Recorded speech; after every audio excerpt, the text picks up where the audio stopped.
A werewolf shifter romance written by Catherine Stewart. Prologue. The Hidden Grove. It breathed, a silvery light from 1,000 moonbloom flowers. Their glow, a mirror to the faint shimmer already beneath 3-year-old Aria's skin as she patted their soft petals. Lyra, her mother, watched. A knot of fear tightened in her chest. This sanctuary, it felt so fragile. Now, a sharp snap. A twig in the encroaching woods, shattering the peace. Closer. Too close. Lyra's heart hammered. A wild, trapped thing. The moonblooms themselves seemed to recoil, their light dimming.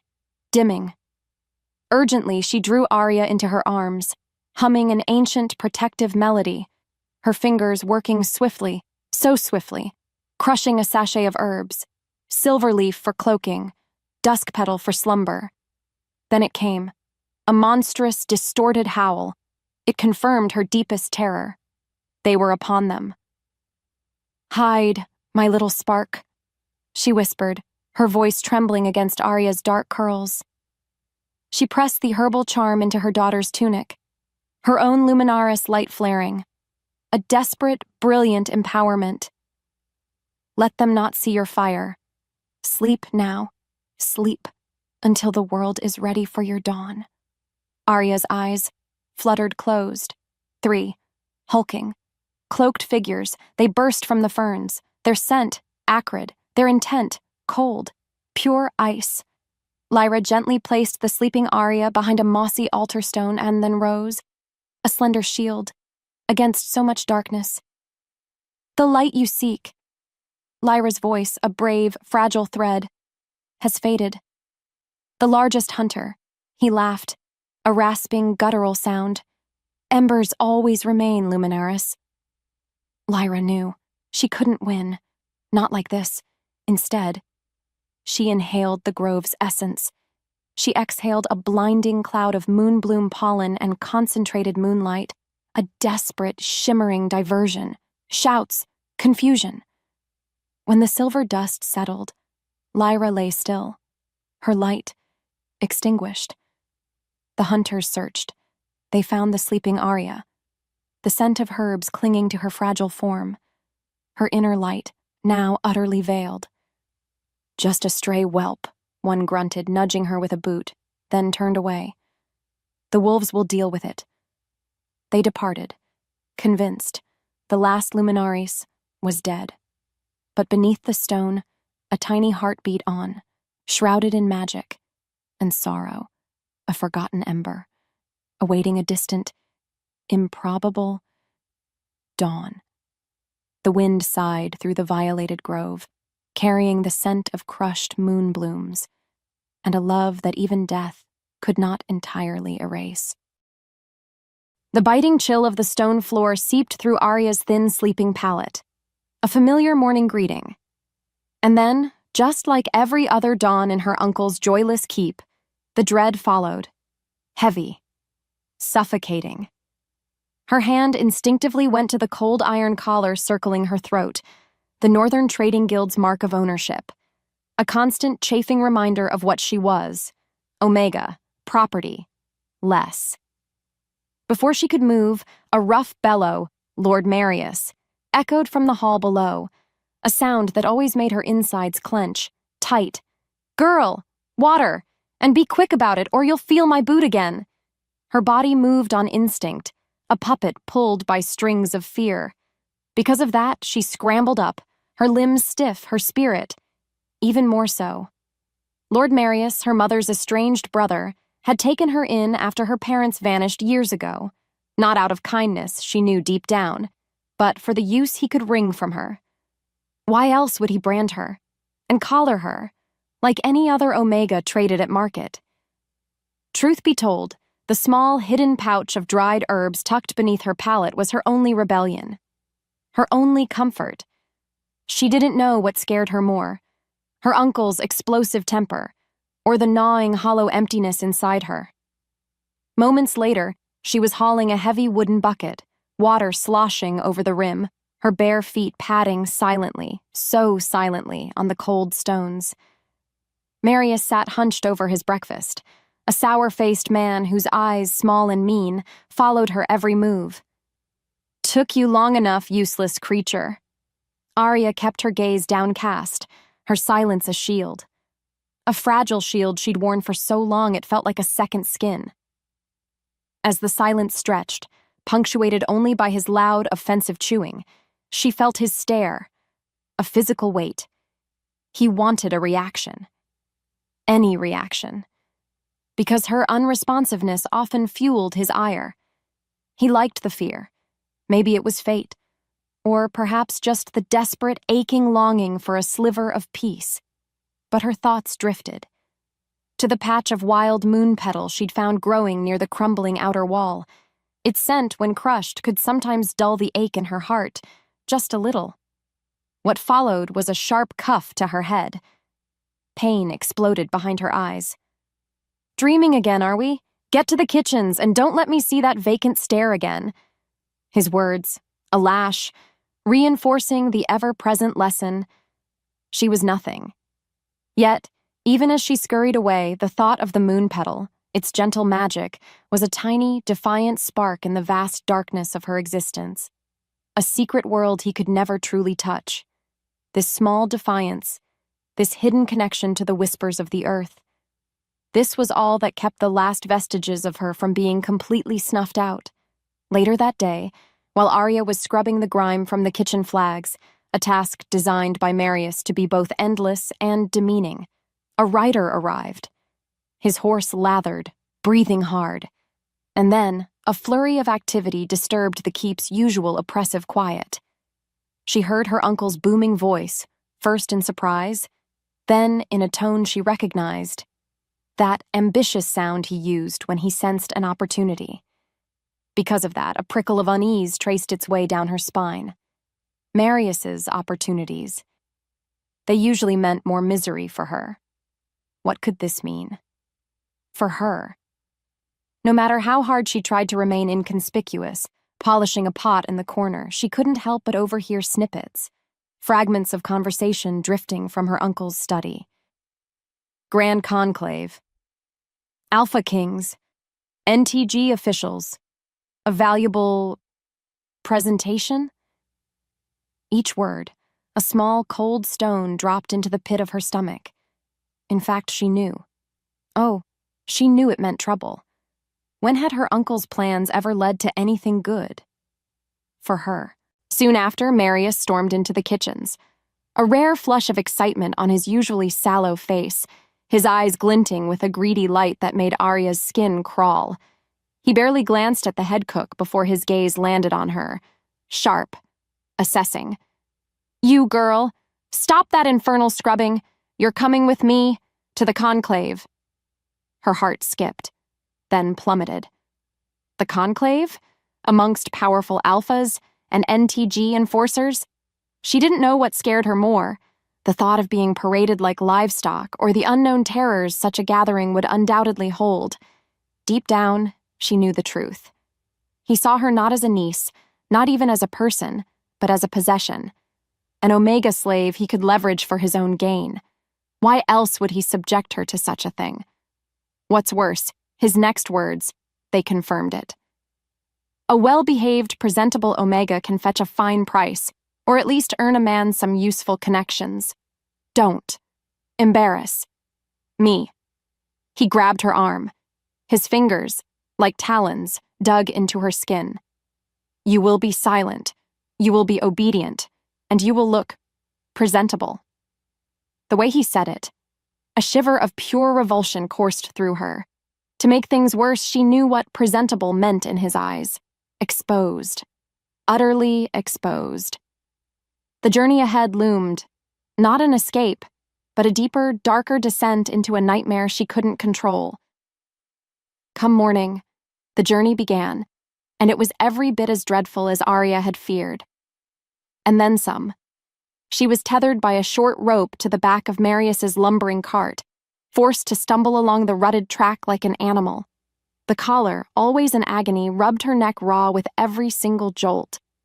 Because of this, the small crushed sprig of soothe leaf she'd managed to hide in her palm, its faint earthy scent a tiny anchor, was her only defense against the constant pain and the biting humiliation.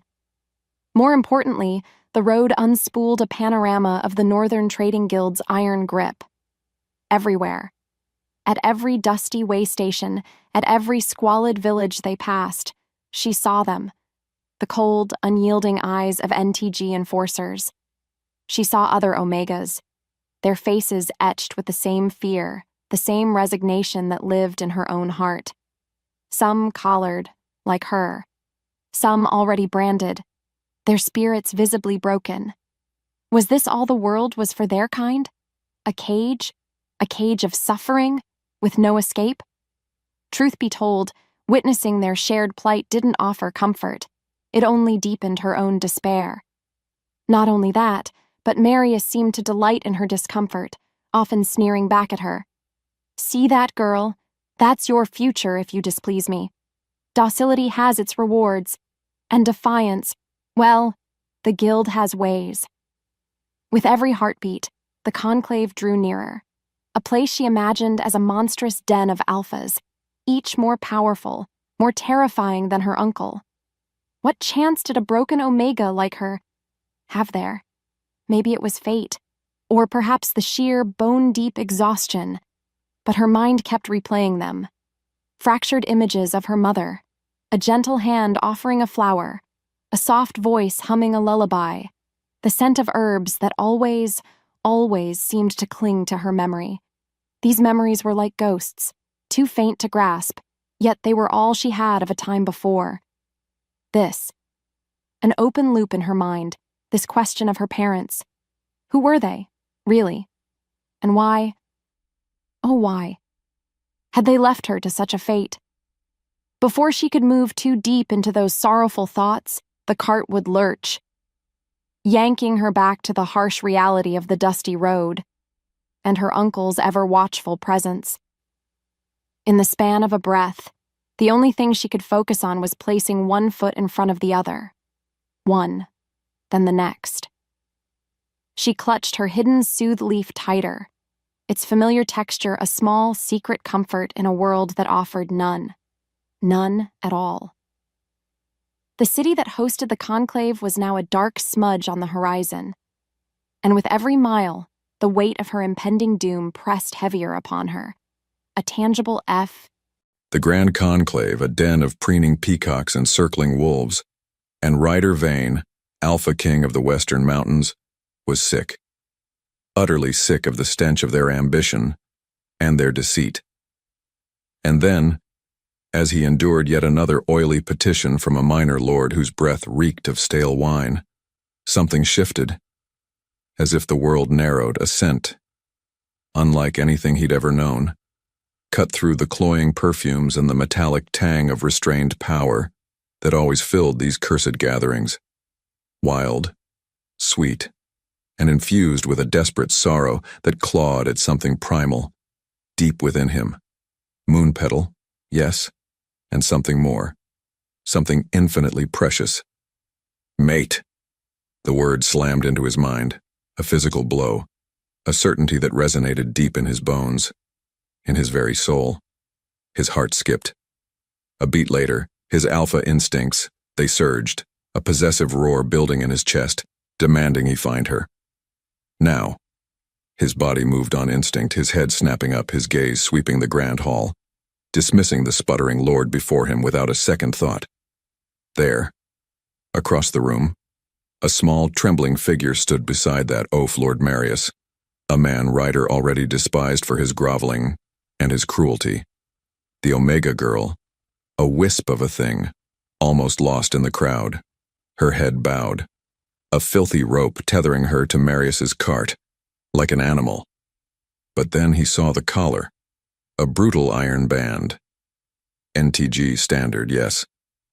Yet there was something about its fit, its cruel tightness, that spoke of personal, deliberate malice.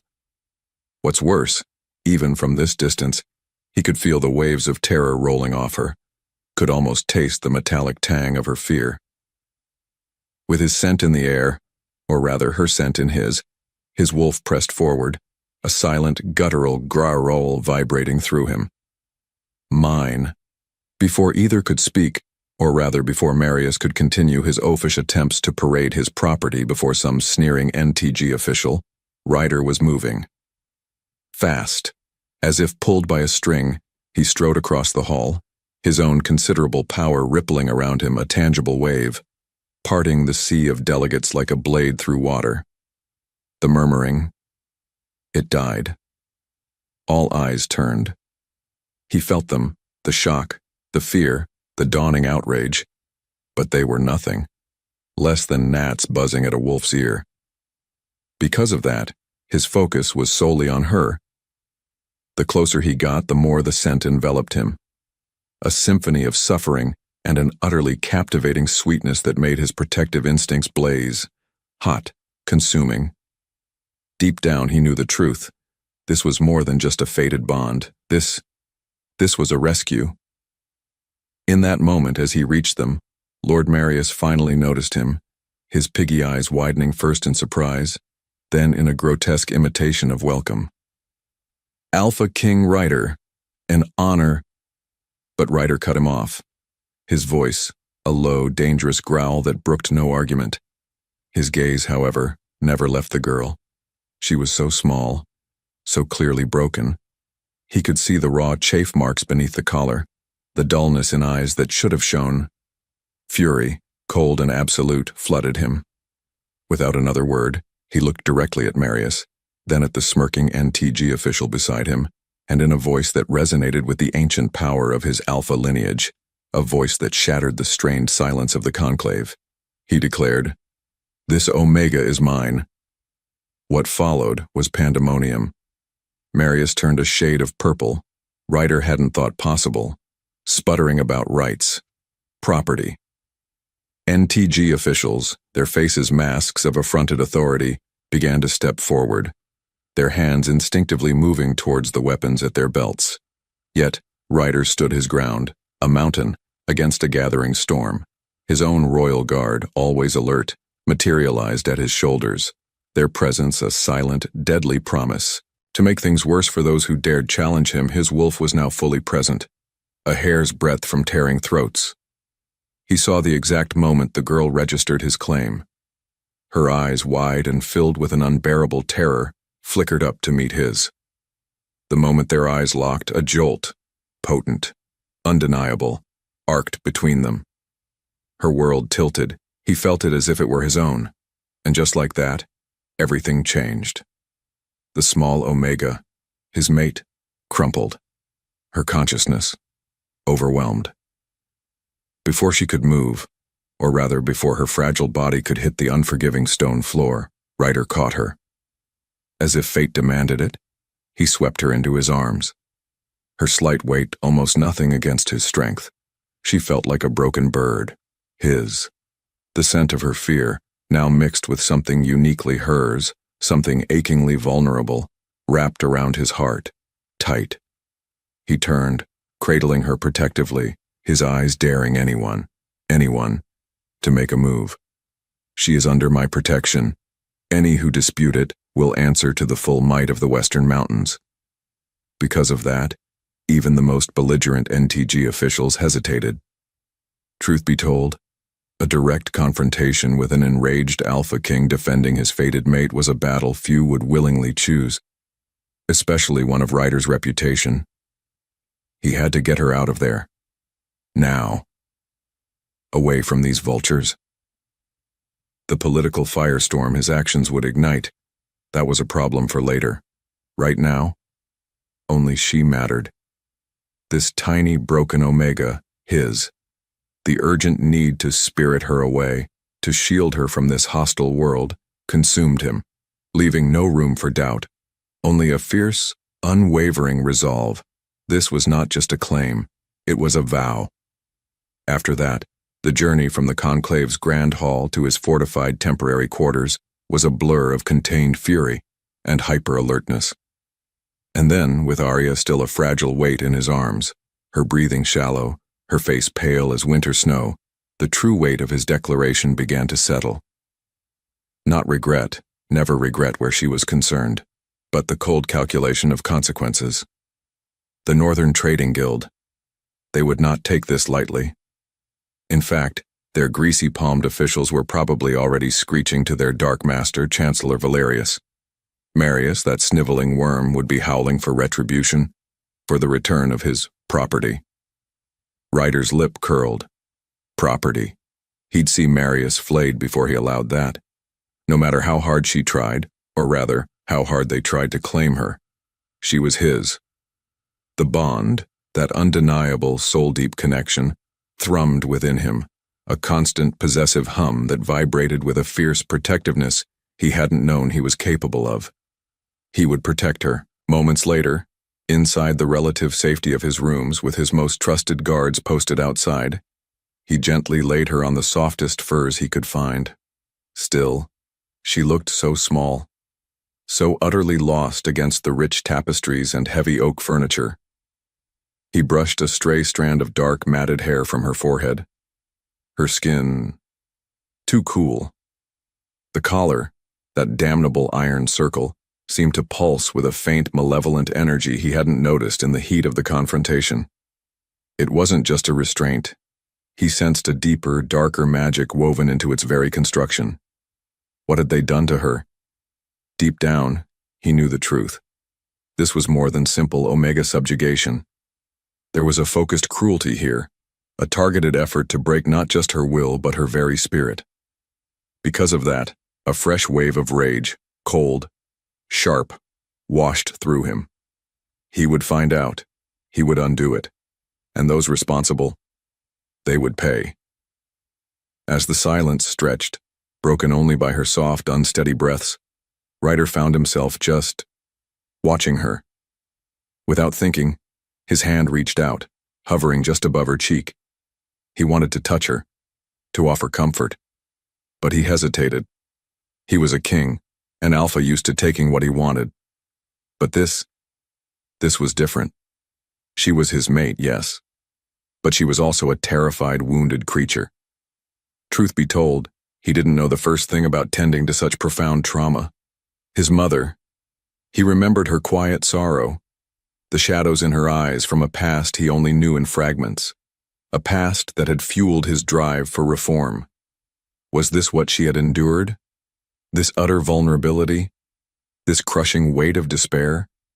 Maybe it was fate that had brought this Omega, his Omega, to him now, a living embodiment of the injustices he sought to correct. The open loop of his mother's full story, the unanswered questions about her early suffering, they felt suddenly, painfully relevant. Despite that uncertainty about how to proceed with her, his resolve regarding the outside world was iron. He barked orders to his second-in-command, Kale, who had entered silently. Secure the perimeter, prepare for immediate departure, and send a message to that sniveling Lord Marius. His presence is no longer required, nor will it be tolerated near my mate. If he values his hide, he will crawl back to whatever rock he slithered out from. Kyle, a hulking beta with scars that told their own stories, merely nodded, his expression grim but understanding. He knew the implications of his alpha's actions. War with the NTG. It was not a matter of if, but when. Because of that, every preparation had to be meticulous. She didn't know what scared her more, Rhyder thought, looking back at the sleeping Omega. Or rather, he didn't know what scared him more, the armies of the NTG, or the thought of failing this one fragile soul fate had so unexpectedly, so irrevocably, bound to his. Eventually, as Kale efficiently managed the whirlwind of preparations for their departure, Rhyder allowed himself a moment to truly study her collar again. Not only that, but he noticed a faint, almost invisible etching near the clasp. Not guild markings, but something older, more sinister. What was it? Another unanswered question, another layer to this dark mystery. What's worse, a faint, almost undetectable scent clung to the iron, something beyond her natural Omega fragrance and the herbs he'd smelled on her, something acrid, like old magic, and despair. Before he could move to examine it further, Aria stirred, a small, broken sound escaping her lips. a whimper that tore through his composure like a claw. Her body moved on instinct, curling in on herself, seeking a protection that had clearly been absent for far too long. His own instincts surged in response, a desperate, aching need to soothe, to shield, to promise her a safety she'd likely never known. The journey to his mountain stronghold would be perilous, yes, but it was the journey to reach the shattered spirit within this Omega that now consumed his every thought. This was not just about securing a mate. It was about healing a soul. And he, Rhyder Vane, would move mountains, he swore it, to see it done. From there, the minutes stretched into an hour, each one thick with a tension Rhyder could taste. And then, as the first hints of pre-dawn light threatened to breach the heavy curtains, Aria's eyes, they fluttered open. The moment their eyes locked, hers wide, dark, and swimming with a terror so profound it made his chest ache, his a mirror of grim determination, and a fierce nascent tenderness, the world seemed to stop. As if the world narrowed to just the two of them, the air crackled. She flinched, a full-body recoil, scrambling backwards on the furs until she hit the cold stone wall of his chamber, her breath coming in ragged, shallow gasps. Her breath caught, the raw, animalistic fear in her gaze. It was a spear to his gut. This was the reality of his grand claim, a mate so broken she looked at him as if he were her executioner. Without warning, or rather, with every warning her trembling body screamed, she tried to make herself smaller, to disappear into the very stones. No matter how hard she tried, though, there was nowhere for her to go. He was a mountain before her, blocking all escape. He saw the rapid pulse beating at the base of her throat, the way her fingers clutched at the rough fur beneath her, her knuckles white. He knew his own alpha presence, usually a comfort to his pack, was likely overwhelming to her, especially given her past. Because of that, he forced himself to remain still, to soften his stance, to project an aura of calm he was far from feeling internally. "You are safe here." He'd faced down armies, stared into the eyes of monsters, but the sheer terror in this one small Omega's gaze, it was a battle of a different kind. Could words even reach her? In the quiet that followed his words, a quiet so profound he could hear the frantic thrum of her heart, she didn't react, didn't speak. Her thoughts spun, he could almost see them, a whirlwind of fear and confusion. He tried again. "I am Rhyder Vane.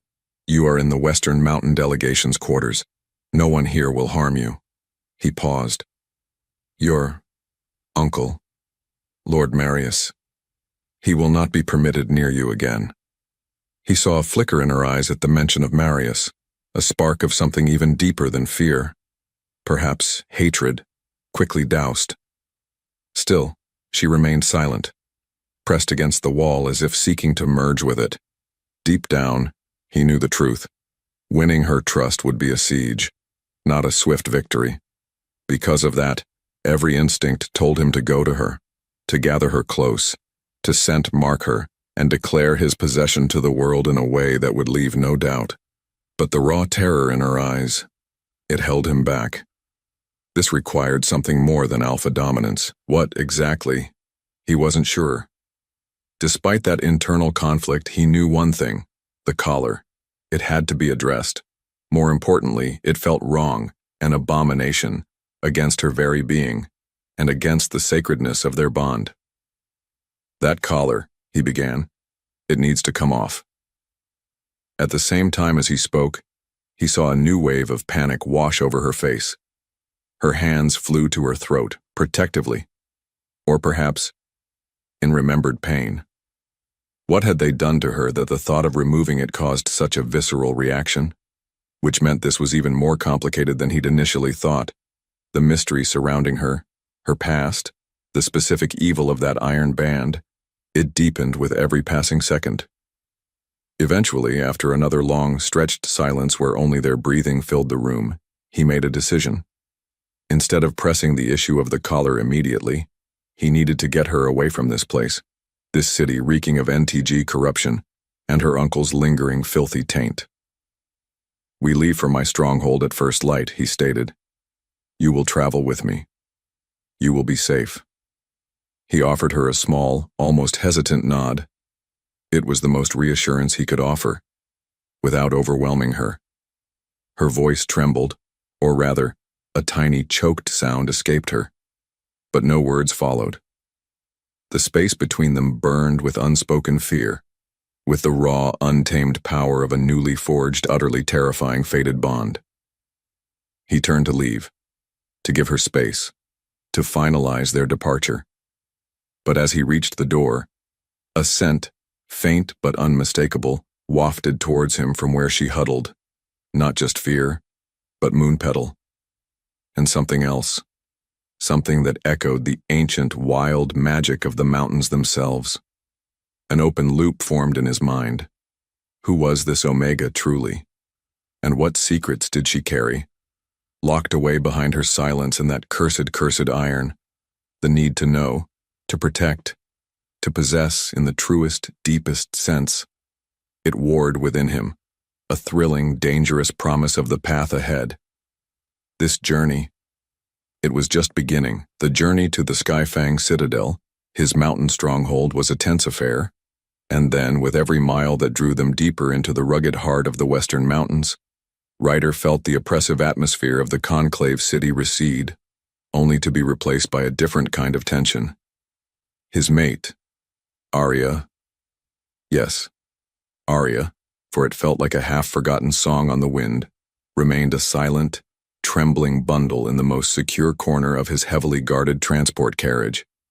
Even so, he caught her scent, that intoxicating blend of Moonpetal, wild magic, and a sorrow so profound, it made his wolf ache. A deep, resonant ache with the need to soothe, to protect. He had her. She was his. But what did that even mean? When she looked at him with eyes that held the terror of a hunted deer cornered by the led wolf, she didn't know what scared her more, or so her eyes seemed to scream. Him, or the world she'd left behind. By the time they reached the massive iron-banded gates of Skyfang, carved into the very granite of the tallest peak, the sun was beginning its descent, painting the snow-capped mountains in hues of blood orange and deep, deep violet. As if pulled by a string, Aria flinched violently when the horns of welcome blared, a sound that usually filled Rhyder with pride. Instead, he saw it through her eyes now, another loud, intimidating display of power in a world that had only ever shown her cruelty. Because of that, a muscle clenched in his jaw. Hard. His court was already assembled in the great hall, their faces a mixture of carefully schooled neutrality, veiled curiosity, and outright disapproval. He could smell their unease, their questions. An unknown, unvouched for Omega, claimed so publicly, so defiantly. It was unprecedented and dangerous. What was their king thinking? Moments later, as he carried Aria, for she still refused to walk if he was too near, her small body rigid with pure fear, into the torchlit expanse of the hall, a hush fell. Heavy. Expectant. Under the weight of his stare, even the most disgruntled of his advisors held their tongues. But their disapproval was a palpable wave. He saw Lady Valeriana, a senior counselor whose own lineage was tied to ancient, rigid Omega laws. Her lips thinned to a white, angry line. He saw young Lord Boren, whose pack had suffered losses to NTG incursions. His eyes narrowed with outright suspicion. Were they thinking she was a spy? A trap, perhaps? Truth be told, he couldn't entirely blame them for their caution. But then, his gaze fell upon Elias, his old mentor, the wisest scholar in his court, whose ancient eyes held not judgment, but a deep, thoughtful curiosity, as they rested on the Omega in his arms. Particularly that cruel iron collar still clasped around her delicate throat. Despite that silent judgment from most, Rhyder's voice boomed, an authority that left no room for immediate debate. "This is Aria," he declared, the name feeling right, tasting of destiny on his tongue. "She is my mate. She is under my protection. She will be treated with the honor and respect due to her station." With every heartbeat he felt the possessive thrum of the bond, a fierce counterpoint to the court's unease. He saw Aria shrink further into herself at the sound of his powerful voice, at the weight of so many eyes upon her, which meant his public declaration, necessary as it was to establish her place, had only terrified her more. Oh gods! No matter how hard she tried to appear strong for her, he knew his immediate task was not to rule a kingdom, but to somehow reach this one shattered soul. He needed to create a sanctuary for her, not just a fortress. The whispers and narrowed glances of his own court, they were just the first battle line, the war for her trust, for her healing. It had just begun, and it promised to be a long, arduous campaign. So, after settling Aria into a suite of chambers far from the main traffic of the citadel, rooms chosen for their warmth, their view of the wild mountain gardens, and their defensibility, Rhyder sought out Elias. Before either could speak, the old scholar, his face a roadmap of wrinkles and wisdom, gestured towards a chair by the fire. "The scent of Moonpetal is strong on her, my king," Elias observed. "And something more. Something ancient. The collar, too. It is not standard guild issue, though it bears their mark. There is a darkness to it, a real complexity." Ryder's world tilted slightly. He'd sensed it too, that wrongness. "What have you seen, old friend?" Elias's gaze was distant, troubled. "I have seen fear, my king, such as I have rarely witnessed. And I have seen a light, so deeply buried it is almost extinguished." He paused, his next words heavy. "The question is, can it be rekindled? And what will happen if it is?" This open loop, this question of her buried light, it was now a burning coal in Ryder's own chest. The safety of his mountains was one thing, the safety of her spirit, he was quickly learning, was a far more intricate fortress to build. The next day, and the one after that, found Rhyder grappling with a frustration so profound it gnawed at his composure. And then, there was Aria, a ghost haunting the edges of his awareness. He had food sent, the finest silks for comfort, guards posted for her protection, ostensibly from outside threats, but he knew. Deep down, he knew she likely saw them as her jailers. Because of that, every attempt he made to approach her, to speak to her, was met with that same heart-wrenching terror, her body rigid, her eyes wide, haunted, her breath catching as if he were the monster from her darkest nightmares. What's worse, the bond, that fierce, undeniable connection that sang in his blood, seemed to be a one-way conduit for his possessive protection, while for her, it clearly translated into overwhelming, suffocating fear. How could something so right feel so terribly wrong for her? Still, he would not give up. He instructed his most trusted female servants, women known for their gentle natures, to attend her, hoping a softer presence might ease her fear. Even so, reports came back of an Omega who barely ate, who flinched from every touch, who spent her hours huddled by the window, staring out at the unforgiving peaks with an expression of utter desolation. Truth be told, the state of her was a constant, aching throb beneath his royal duties. More importantly, the matter of the collar became a pressing obsession, a visible symbol of her torment, a blight in his own stronghold. He needed it off her, not just for her comfort, but because its presence felt like a personal affront to his claim, to their bond. He summoned his finest healers and mages, along with Elias, to examine it, to find a way, any way, to remove the cursed thing. What followed was a tense gathering in Aria's chambers. Rhyder had insisted on being present, though he stood at a distance, trying to minimize his intimidating alpha presence. Aria was pressed into the furthest corner of the room, her eyes darting between the healers and him, a trapped animal.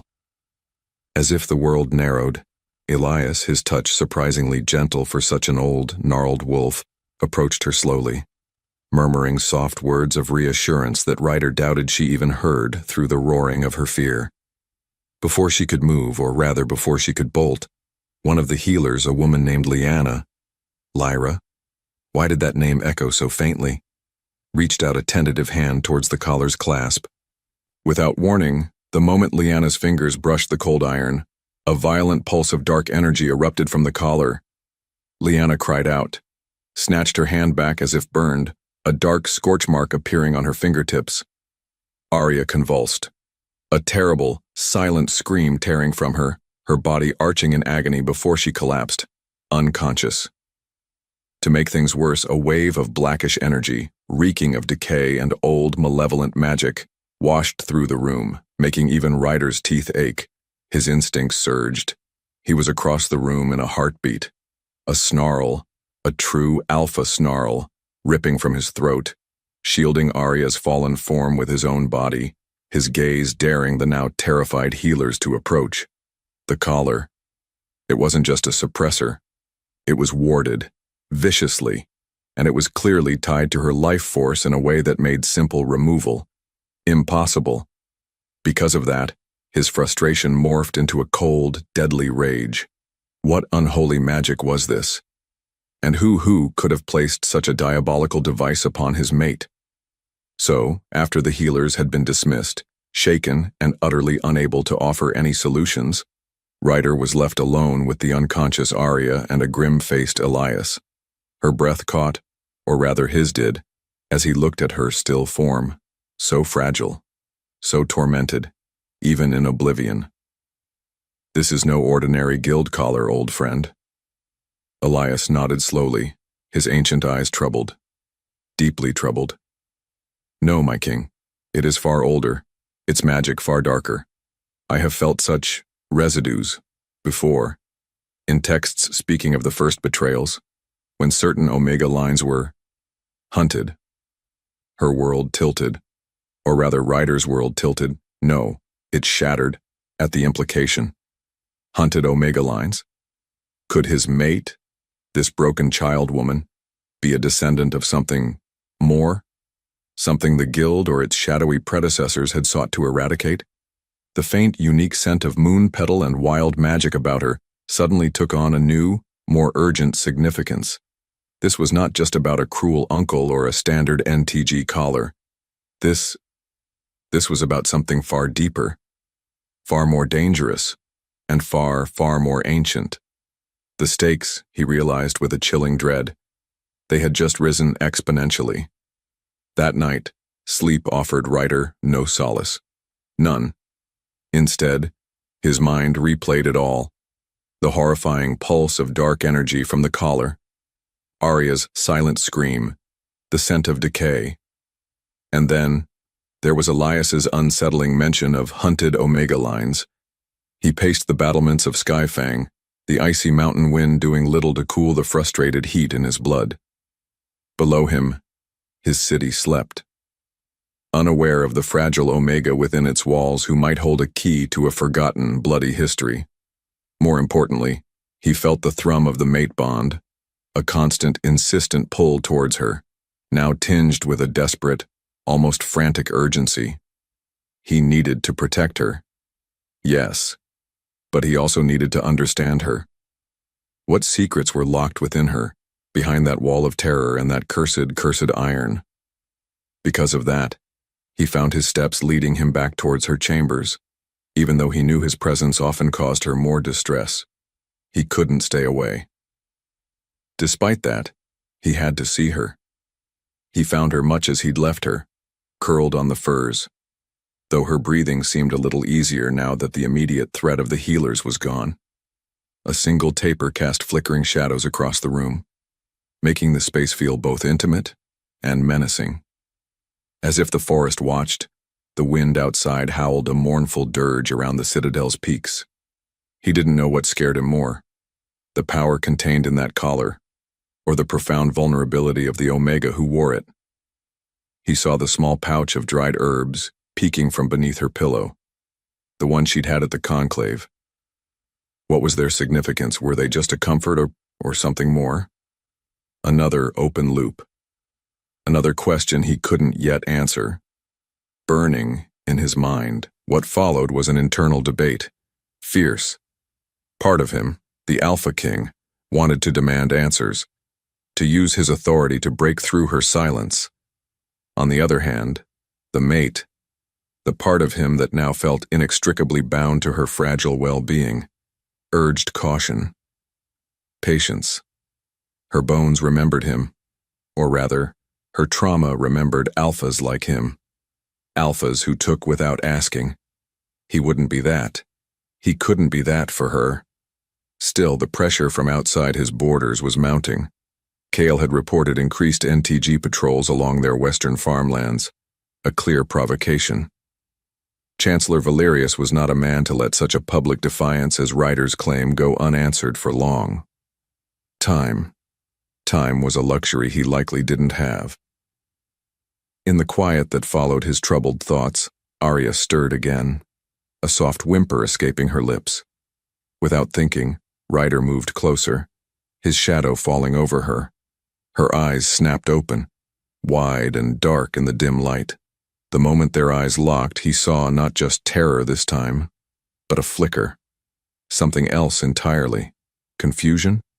Recognition, perhaps? Before he could decipher it, before her fear could fully reassert itself and slam the door shut, a raven, tap, tap, tap, at the window. A messenger from one of his border patrols. As if summoned, the intrusion broke the fragile moment. The tension broke, or rather, it shifted. Duty called, sharp, insistent.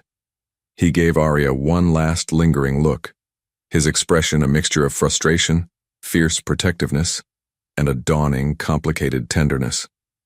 So, with a curt nod he knew she wouldn't understand, Ryder turned and left her to her fitful sleep, the raven's message already pulling his mind toward strategies and defenses.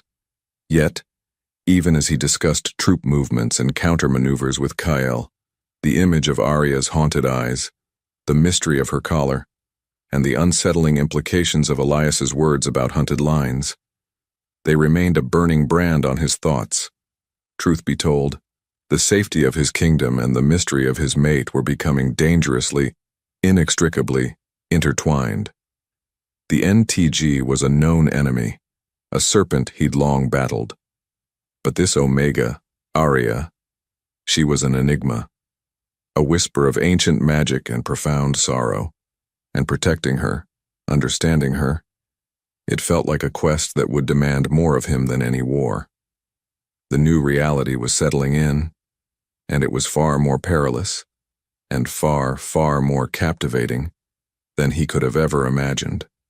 The heavy chamber door thudded shut, an echo, a cage, her life.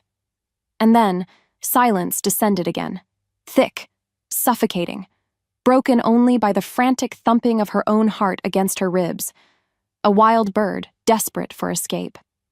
He was gone, the Alpha King, Ryder. For now.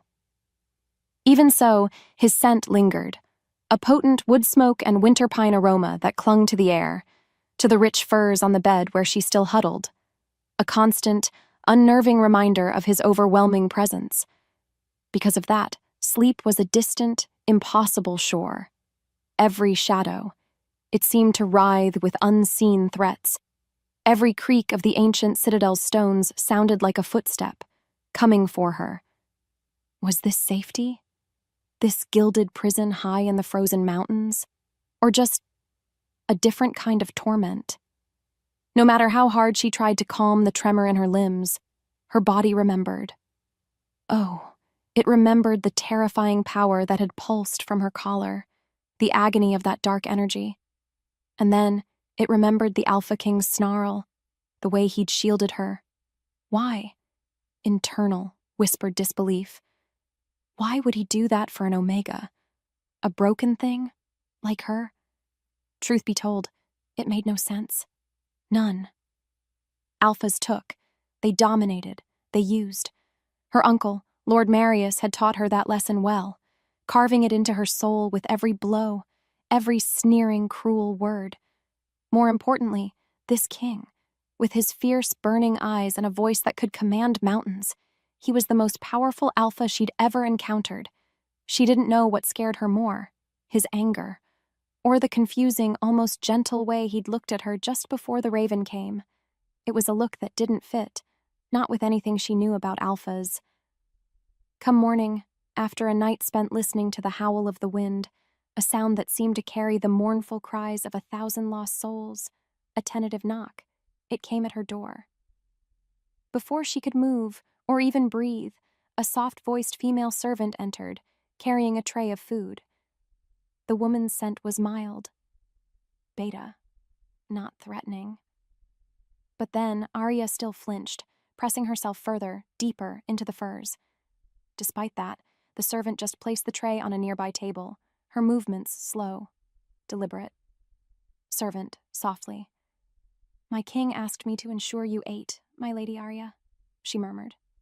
Her gaze, kind, yet also tinged with an undeniable curiosity. "My Lady Aria?" The title, it felt like a cruel, twisted mockery. Because of that, Aria couldn't bring herself to respond, her throat locked tight with fear and suspicion. What game was this Alpha King playing now?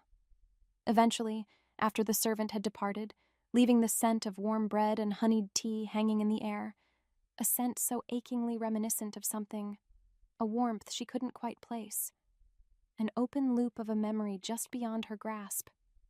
Aria's gaze fell upon the small, precious pouch of herbs she'd managed to keep hidden. Her body moved on instinct. Her fingers, trembling, fumbled for it. In the span of a breath, she crushed a tiny sprig of dried moonpetal, its familiar, calming fragrance a balm to her frayed nerves.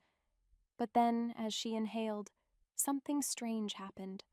A faint warmth spread from her palm, not just the heat of her skin, but something more, a subtle thrum, almost like the distant purr of a contented wolf, seemed to emanate from the herbs.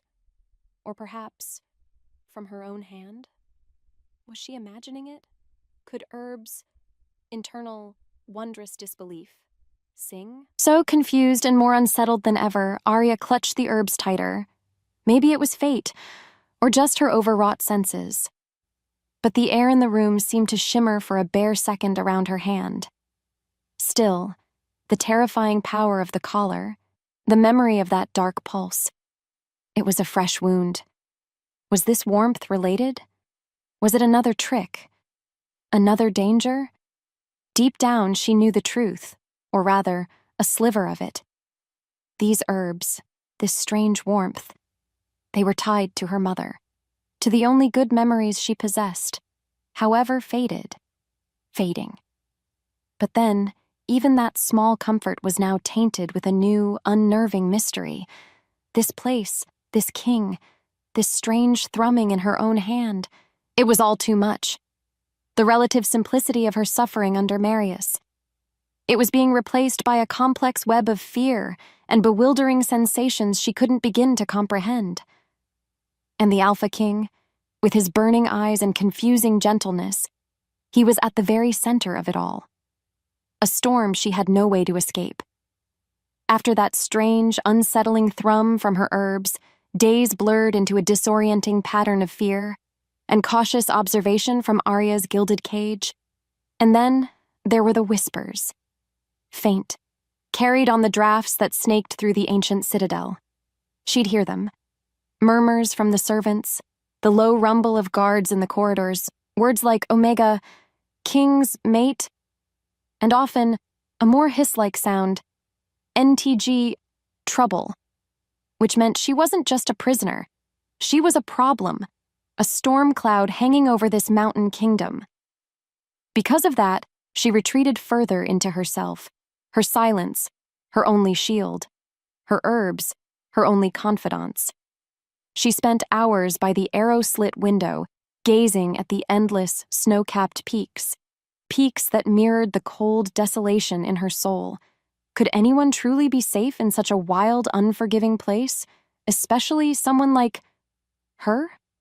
More importantly, the Alpha King himself, Rhyder, was a constant, terrifying presence, even when unseen. His scent in the air, that potent mix of pine, winter air, and something uniquely, powerfully alpha, would sometimes drift into her chambers. making her wolf stir, or rather, making a strange, unfamiliar ache bloom deep in her chest. It wasn't like the fear Marius inspired. No, this was different, sharper, more confusing. She didn't know what scared her more, his absence, which left her to the mercy of her own terrifying thoughts, or his sudden appearances. Because when he did enter her rooms, always with a soft knock she'd learned to dread, the air thickened, and time stood still. He'd speak to her in that low, rumbling voice that vibrated through the stone floors, asking if she needed anything, telling her she was safe. Words that felt like lies when the iron collar still bit into her neck. In one such moment, as he stood near the hearth, the firelight dancing in his intense, wolfish eyes, he gestured to the untouched food tray. Rhyder, voice softer than usual, yet firm. "You need to eat, Aria." Her voice trembled, or rather, she wished it could, wished for any sound at all. Instead, nothing came out. As the silence roared between them, a deafening, crushing weight, she just stared at her hands, willing herself to disappear. Utterly. Deep down, she knew the truth. He wasn't being cruel like Marius, not in the same way. But then, his power. It was a palpable thing. A cloak of authority and raw strength that suffocated her. He was the wolf, and she, the snared rabbit. How could that ever be safe? What did he truly want from her? This mate claim. It felt like another kind of ownership, another cage. Just with richer furs. Soon after that particular encounter, Elias, the old scholar with eyes that seemed to see too much, he began to visit her. Despite that initial fear of any associate of the king, there was a gentleness to Elias, a quiet patience that was less terrifying. He didn't press her to speak. Instead, he would often just sit, sometimes talking softly about the mountains, about the history of the citadel. His voice a dry, soothing rustle, like old leaves. And then, he started asking about her herbs. He'd noticed her small pouch, the way she'd instinctively reached for it when frightened. Elias, gently. "This one, child? What does it whisper to you?" His questions, so unlike the demands she was used to, created a tiny, almost imperceptible crack in the wall of her silence. It was during one such visit, as she hesitantly showed him a crushed moonpetal leaf, that the world, it decided to shatter. Without warning, the chamber door opened. "Rhyder!" He strode in, his expression grim, his usual powerful aura amplified by an undercurrent of something Aria couldn't name. Dread? Resolve? He looked at Elias, then his gaze, heavy and intense, settled on her. The moment their eyes locked, Aria's breath hitched, her world tilted. Elias rose slowly. Elias, questioning. "My king?" Ryder's voice was low, tight, Rhyder grave. "Elias, it is time. She needs to know." "Know what?" Aria's heart began to hammer, a frantic drum against her ribs. As the truth unraveled, or rather, as Rhyder and Elias began to speak, their words painting a picture so horrifying, so unbelievable, it stole the very air from her lungs. Luminaris, hunted, a forgotten bloodline of Omegas who wielded light, who healed, who were anathema to a darkness that had festered for centuries. And she, a choked internal whisper, she was the last, the very last. Chancellor Valerius, the shadowy leader of the NTG, he wasn't just a tyrant, he was a hunter, her hunter. And he didn't just want her suppressed, he wanted her power for some monstrous, unimaginable ritual.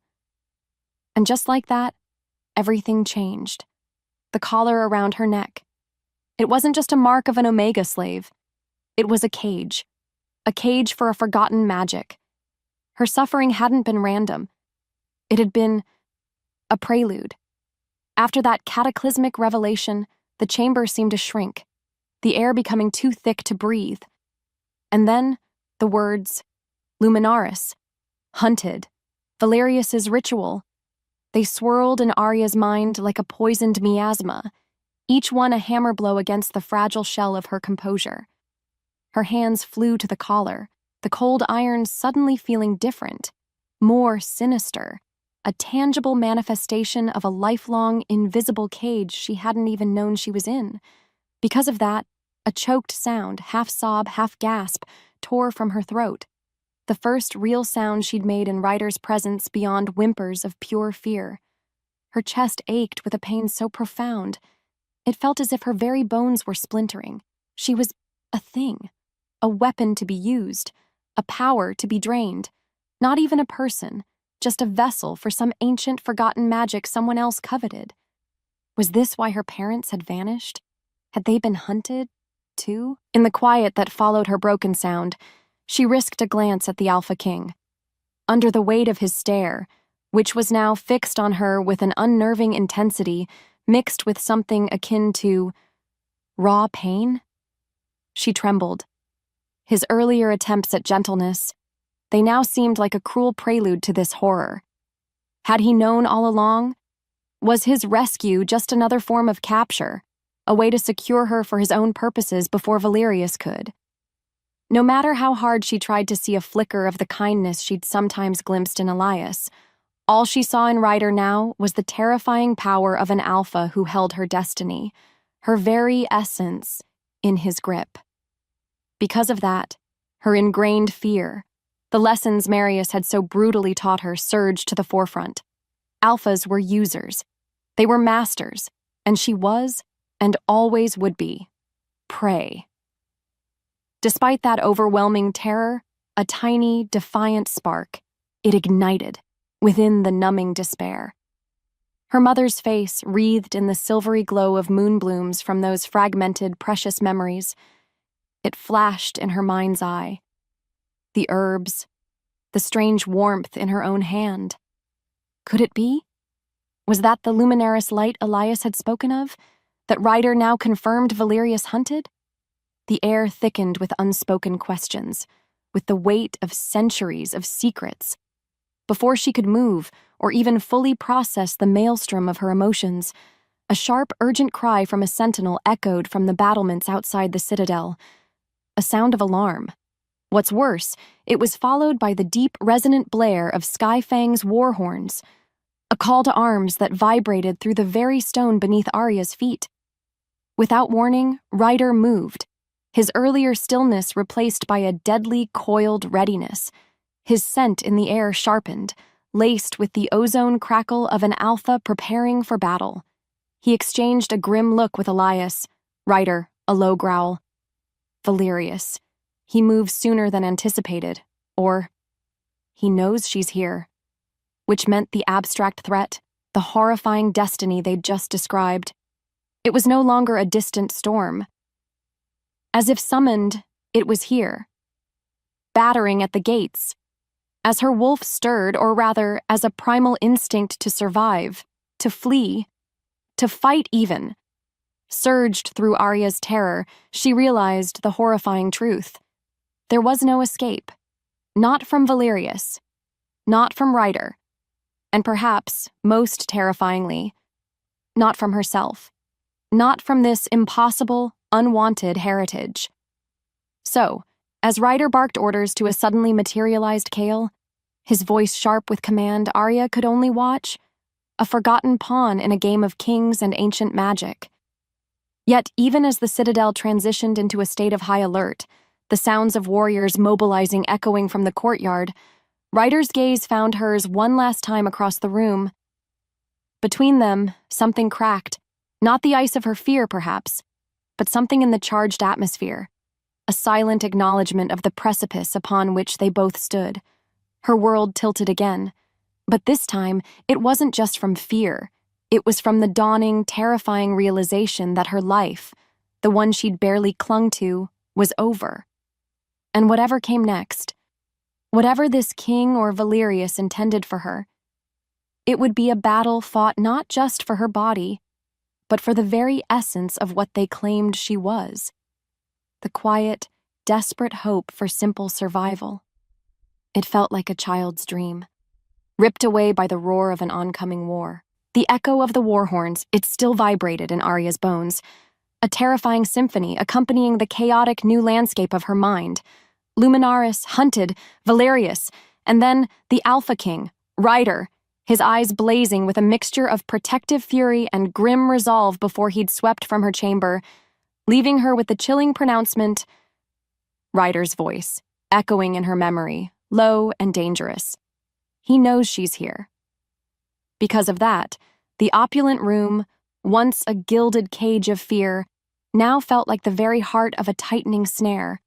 Every shadow, it seemed to lengthen, to twist into the shape of the hunters her mother had fled from.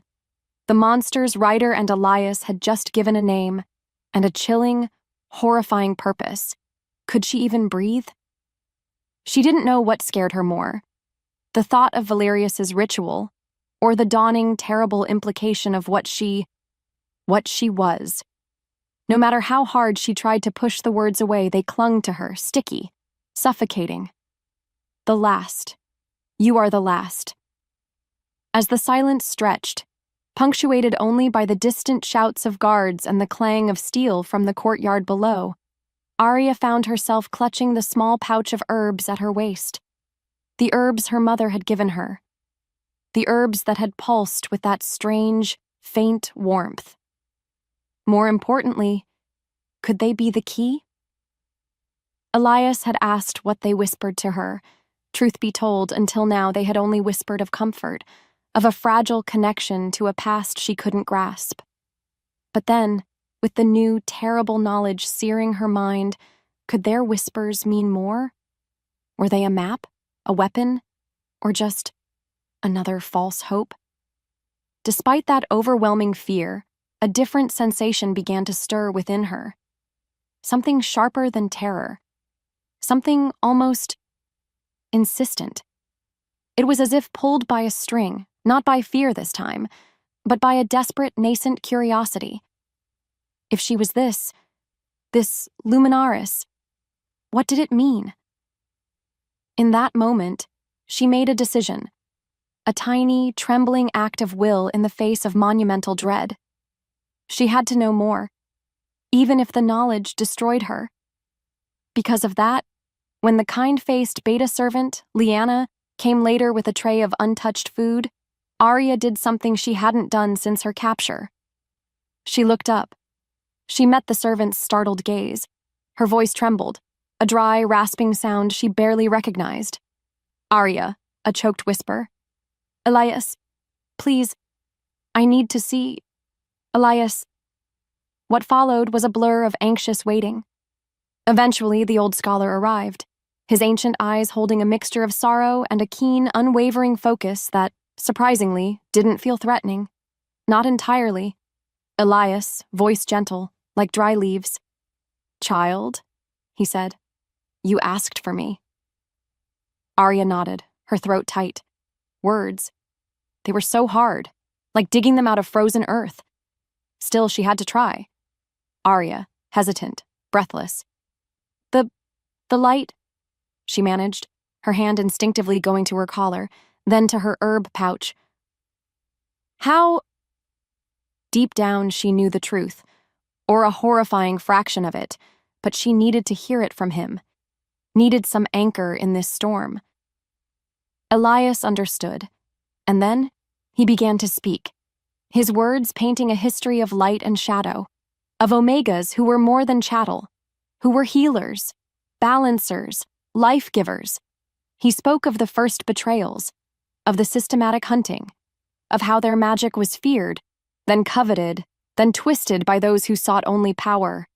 With every heartbeat, the story he wove both terrified her and resonated with a strange, deep familiarity, like a song her soul half remembered, a haunting, broken melody. So, as Elias explained the lore, Aria found herself listening with a new, desperate intensity.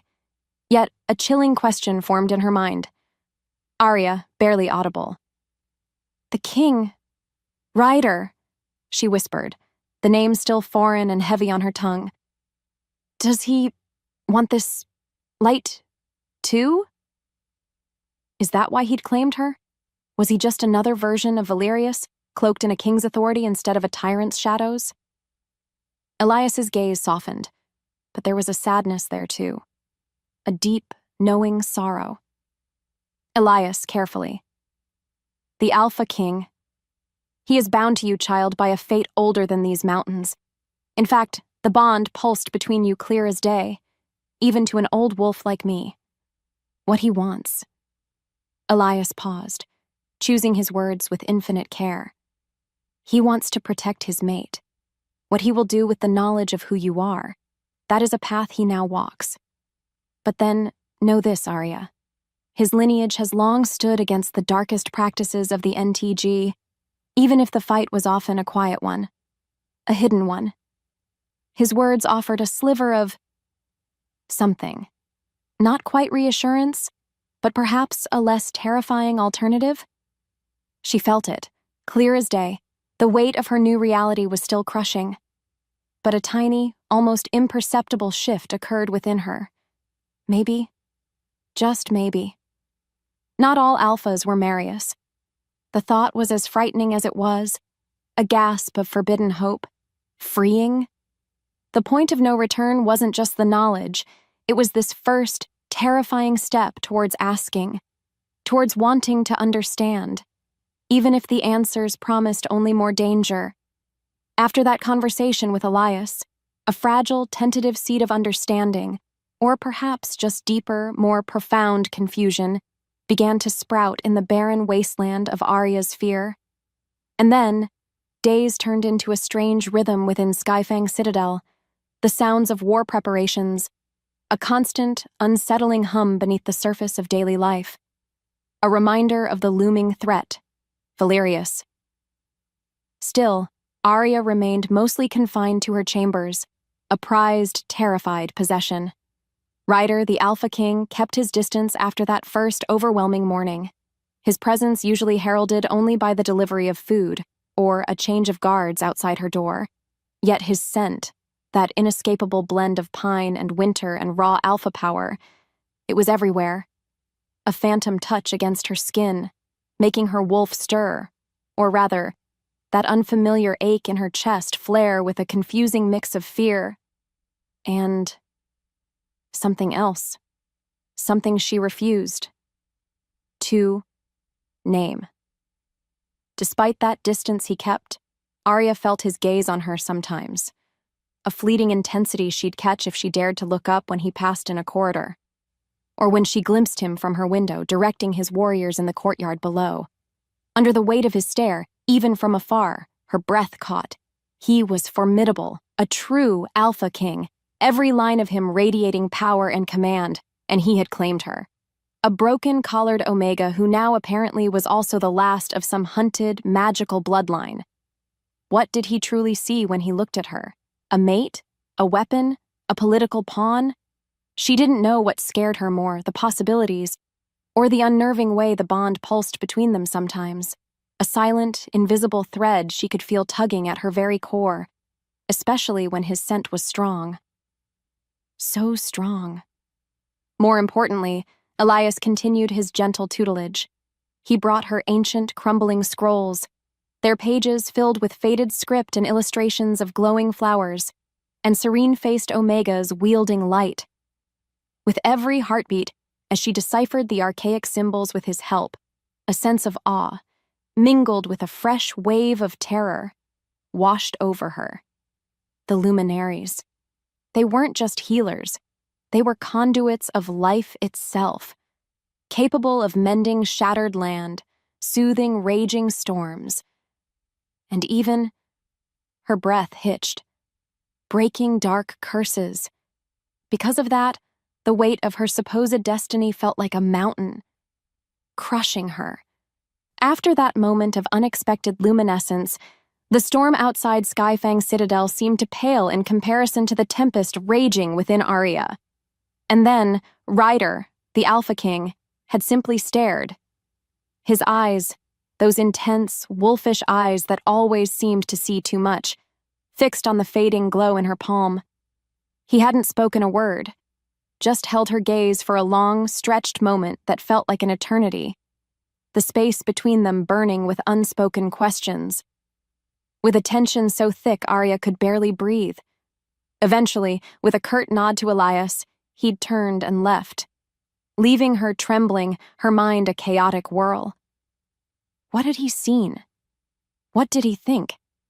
Did this accidental flicker of light seal her fate, painting an even larger target on her back for Valerius? The next day, an unnerving quiet settled over her chambers.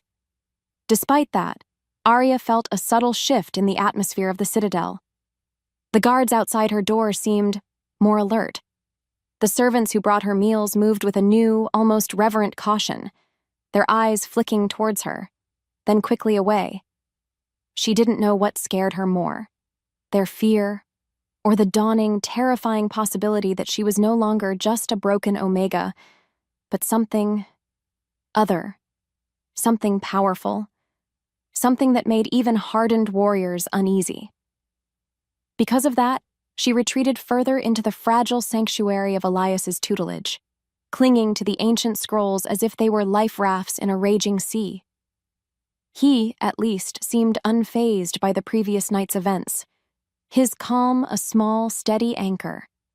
Still, the memory of that light, her light, it pulsed within her. No matter how hard she tried to dismiss it as a trick of the storm, a figment of her fear-addled imagination, she couldn't.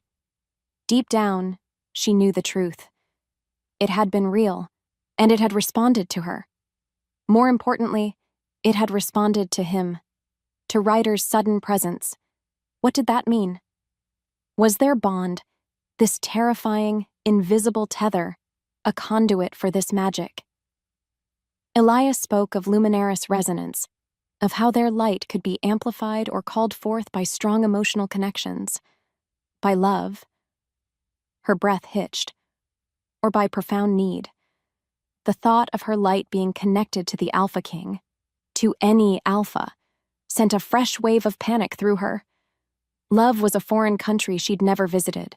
Need was a master she knew all too well. To make things worse, the political situation, as gleaned from Elias's carefully worded updates, was deteriorating, rapidly.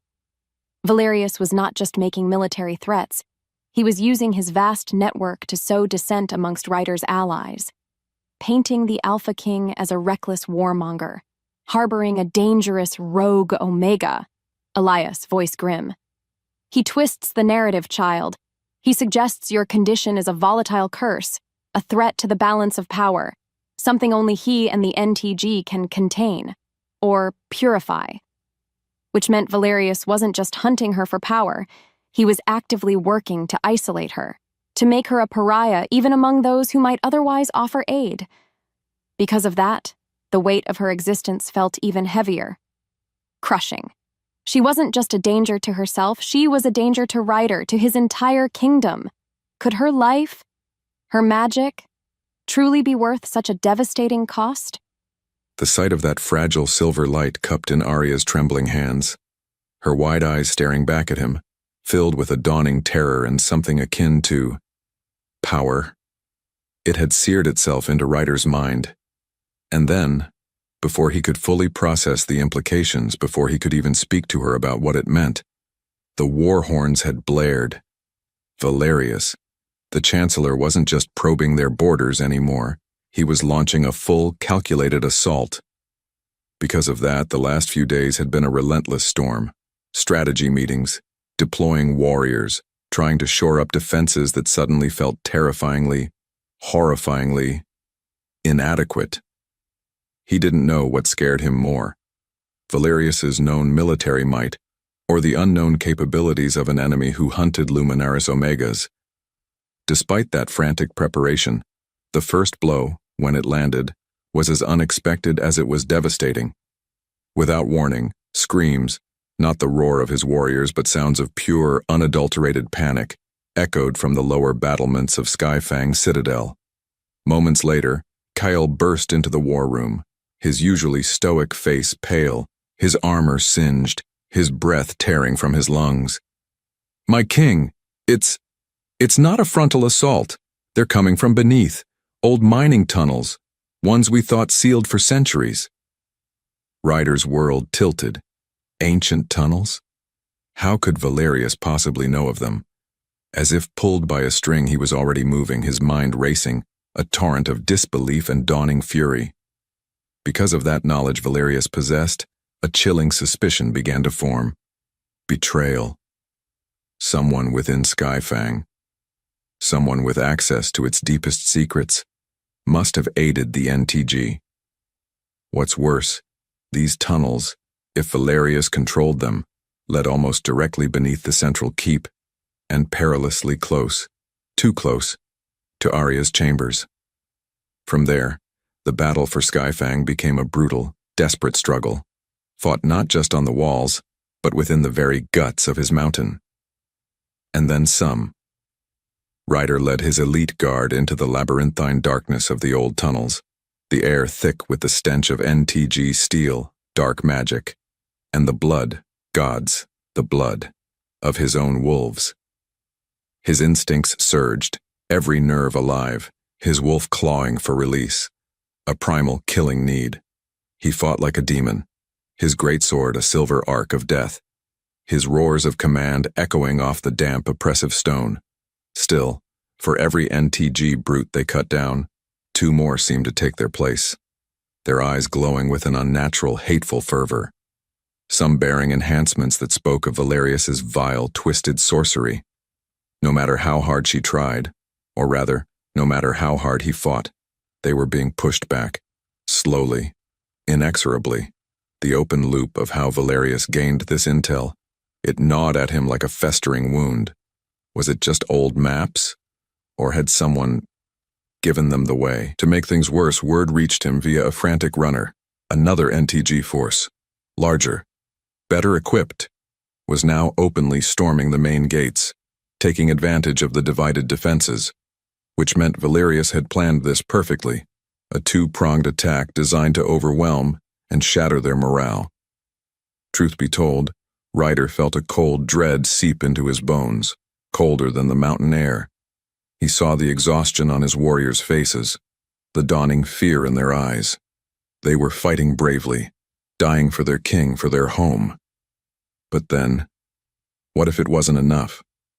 What if he wasn't enough? The thought of his mother's suffering, her helplessness against a cruel system, it flashed through his mind, a scenario he'd sworn to never let happen again, especially not to his mate, Aria.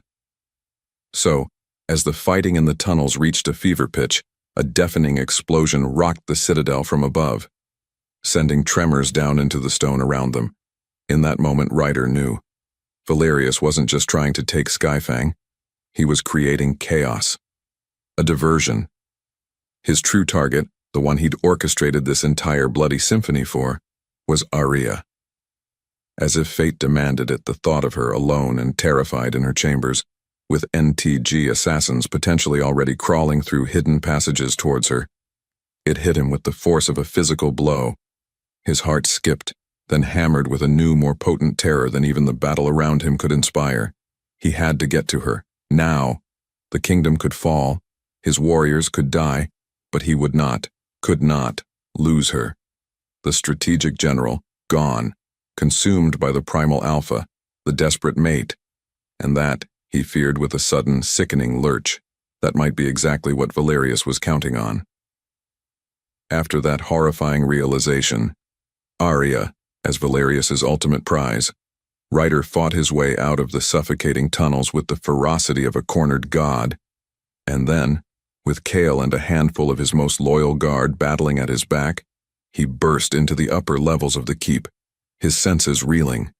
The air, thick with the acrid smoke of dark magic, the coppery tang of blood, shouts and the clash of steel, echoing from every direction. His wolf pressed forward, a desperate, snarling beast clawing for control, every instinct screaming at him to find Aria, to shield her, to destroy anything that dared threaten her. Because of that, he ignored the pleas of a wounded commander urging him to the main battlements and ignored the chaos threatening to engulf his ancestral home. Only Aria mattered now. Only her. What followed was a heart-stopping race against time.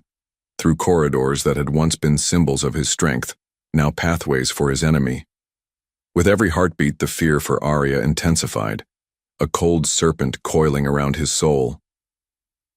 He found the passage leading to her isolated wing of chambers blocked, not by rubble, but by 3 hulking NTG enforcers, their eyes glowing with the same unnatural light he'd seen in the tunnels, their modified claws glinting menacingly. More importantly, beyond them, he heard it, a faint, terrified whimper. Aria's whimper. Something inside him shifted, the last vestiges of kingly composure shattering into pure, primal rage. These were Valerius's hounds, sent specifically for her. Despite that surge of fury, he knew a direct assault with so few men was a death sentence, pure madness. But then, Kale, ever the strategist even in the face of overwhelming odds, pointed to a narrow, almost hidden servant staircase further down the hall. "My king, a chance and perhaps." Truth be told, it was a slim one, desperate. But it was all they had. As if the forest watched, or rather, as if the very stones of Skyfang held their breath, Rhyder made the split-second decision. He couldn't fight his way through those enforcers quickly enough. Not now. So while Kale and 2 guards created a desperate, noisy diversion, drawing the enforcers' attention, Rhyder and the remaining 2 warriors plunged into the darkness of the servants' passage, praying to any gods that might still listen. They weren't too late. She didn't know what scared her more, or rather, he didn't know what choked him more. The stench of dark magic ahead, or the suffocating, paralyzing fear of what he might find. Moments later, they emerged into the corridor just outside Aria's chambers. And then, his blood ran cold. Ice. The door to her suite, splintered, hanging crookedly on one hinge. Silence. A heavy, ominous silence that was far, far worse than any scream. As if pulled by a string, Rhyder surged forward, his greatsword a mere extension of his desperate will. He kicked open the remains of the door and stormed in. The room, a wreck. Furniture overturned, tapestries slashed, and there, in the center, stood Elias, his old friend, his mentor, his frail body shielding Aria, who cowered behind him. Facing them was not an NTG brute, but a figure cloaked in shadows, slender, moving with a chilling, unnatural grace, one of Valerius's elite assassins, a specialist. What's worse, the assassin held a dark, wicked-looking blade, its tip hovering dangerously close, too close, to Elias's throat. Elias, his face pale but resolute, met Ryder's gaze. "She is unharmed, my king. For now." In that moment, as the assassin's head turned, revealing eyes that were entirely black, devoid of any human light, Rhyder felt a despair so profound it threatened to buckle his knees. His world tilted. He had failed. He had brought this terror to his most steadfast friend, and to the Omega who was now the center of his entire existence. The assassin let out a low, sibilant hiss, a sound that promised slow, agonizing death. The Alpha King himself, Valerius, will be pleased. Before Rhyder could move, before he could unleash the cataclysm of rage and power building within him, a storm ready to break, the assassin lunged, not at Rhyder, but at Elias. A roar of pure, unadulterated agony ripped from Ryder's own as he saw the dark blade sink deep. Elias, his oldest friend, crumpled like a discarded puppet, a crimson flower blooming on his chest. Aria screamed then, a raw, piercing sound of pure terror that shattered the last of Ryder's control. All seemed lost. His friend, his kingdom, his mate, all slipping through his fingers like blood-soaked sand. After that soul-shattering moment, Elias falling, Aria's scream tearing through him, Rhyder moved. And then it wasn't the king who moved, nor the strategic commander. It was the Alpha, the mate, a primal force of pure, unadulterated fury. His wolf pressed forward, taking over, a tide of berserker rage that cared for nothing but annihilation. He barely registered his 2 remaining guards engaging the assassin's shadowy accomplices who seemed to melt from the walls. All that mattered was the black-eyed fiend standing over Elias's still form, now turning that wicked blade towards Aria, who was frozen, a silent statue of absolute terror. Because of that, Rhyder launched himself across the ruined chamber. A blur of motion, his greatsword whistling a song of pure, terrible vengeance. What followed was not a battle. It was a slaughter. Or so he intended. Yet the assassin was preternaturally fast, unnervingly silent, their movements like smoke and shadow, elusive. Despite that, Ryder's grief and rage fueled him with a strength that bordered on the demonic. Steel rang against steel, a desperate, chaotic rhythm in the confined space. He felt a searing pain as the assassin's blade scored his arm, then another across his ribs. But then, he barely registered it. His only focus, protecting Aria, avenging Elias. He saw it, clear as day. The assassin's eyes flicked towards Aria for a split second. A flicker of calculation, of intent. Which meant they weren't just trying to kill him, they were trying to get to her, to use her. At the same time, the sounds of the larger battle outside seemed to fade, the world narrowing to this one desperate, suffocating room. He didn't know what scared him more, the thought of his own death, or the image of Aria in Valerius's vile clutches. No matter how hard she tried, or rather, how hard he tried to reach the assassin, they were like an eel, always just out of reach of a fatal blow, their dark blade darting in and out, seeking his life. And then, with a sickening lurch, he realized their tactic. They weren't trying to win against him. They were trying to delay him. Because of that, a new, even colder dread filled him. Delay him for what? Or for whom? Before he could move on that chilling thought, the assassin fainted left, then spun with impossible speed. Not towards him, but towards Aria. His heart skipped. No. As if pulled by a string, Rhyder threw himself in the path, his sword coming up in a desperate block. The impact jarred him to the bone, the dark blade scraping against his own, inches, mere inches from Aria's terrified face. In that moment, under the weight of that desperate parry, he saw it, a flicker of triumph in the assassin's black eyes. And he heard it, a low, ominous hum from outside the chamber, a sound that vibrated through the stone, a sound he recognized with dawning, absolute horror. Valerius. Valerius himself was here, or at least, his power was.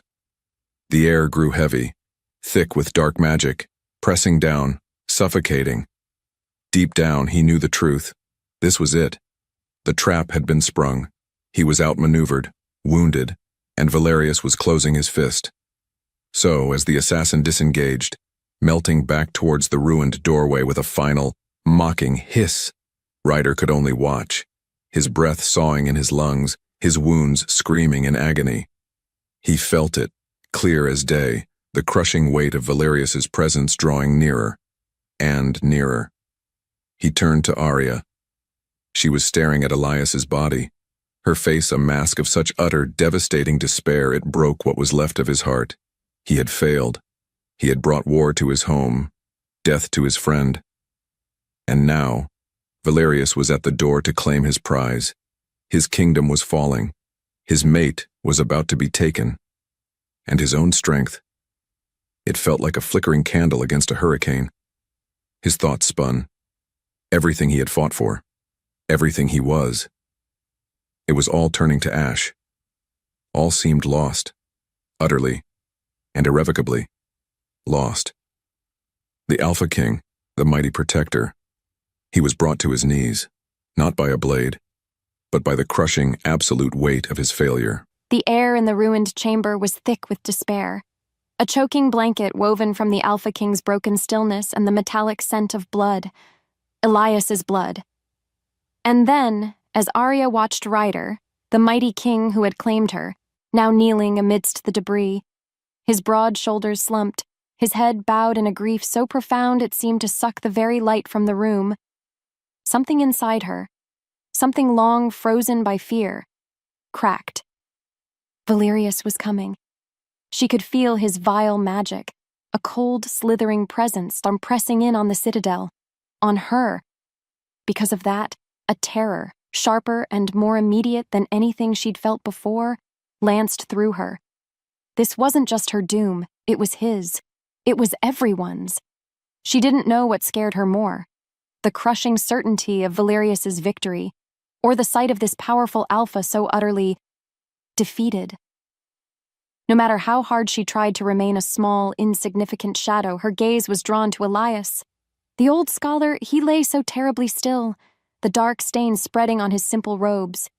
And then, a memory, sharp, vivid as a lightning strike, tore through the fog of her terror. Her mother years ago, her hands glowing with a soft silver light as she'd pressed a crushed moonpetal leaf to a bird's broken wing. Mother's voice, a gentle echo. Light calls to life, little spark.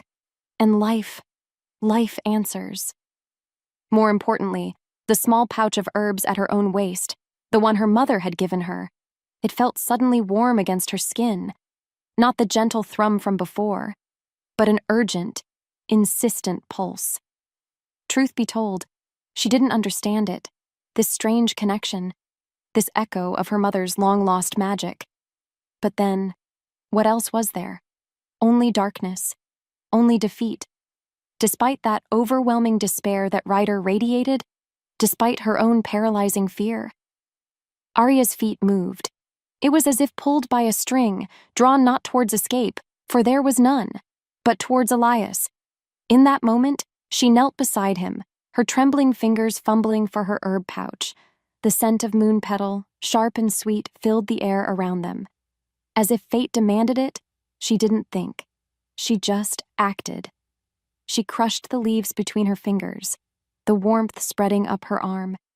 And then, with a choked sob that was half prayer, half desperate defiance, she pressed her glowing palm against Elias's terrible wound. Her world tilted.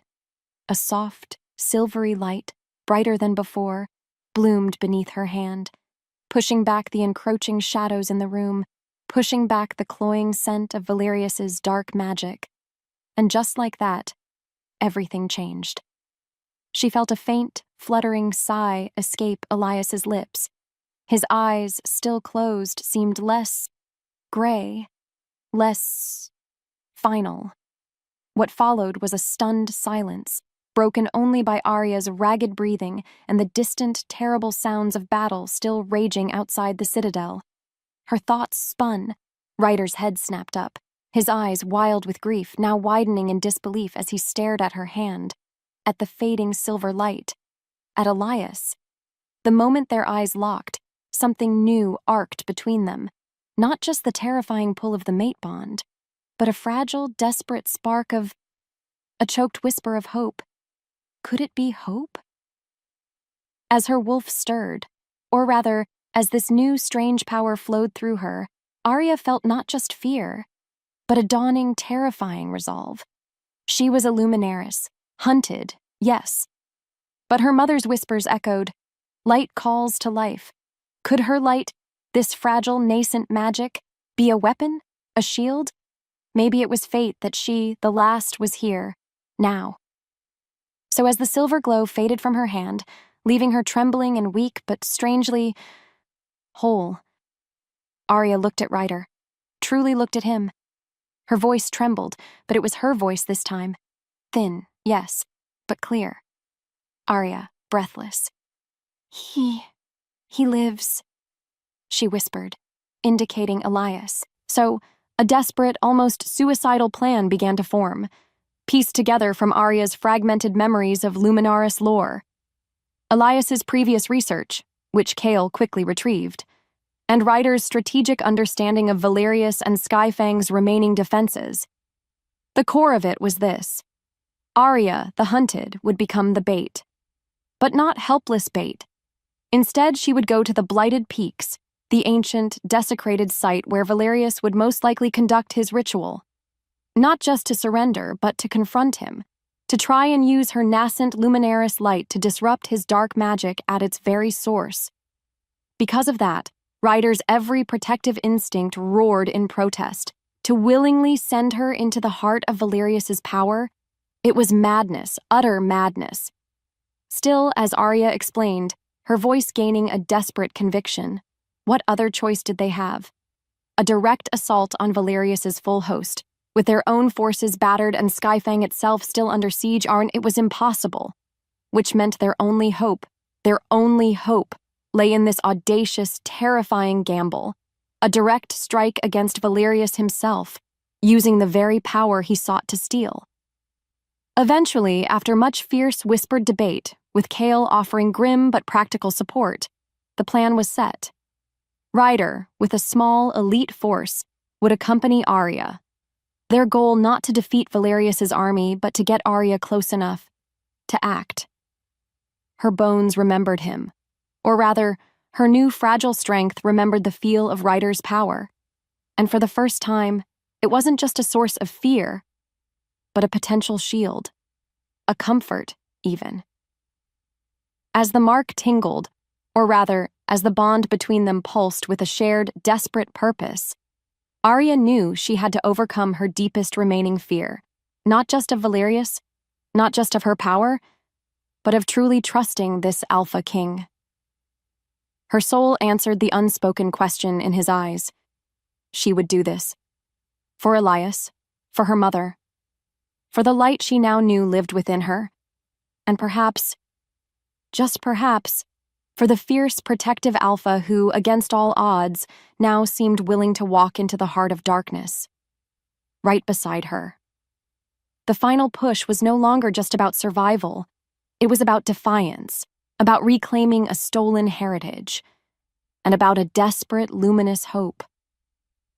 From there, the preparations were swift, fraught with a grim, palpable tension.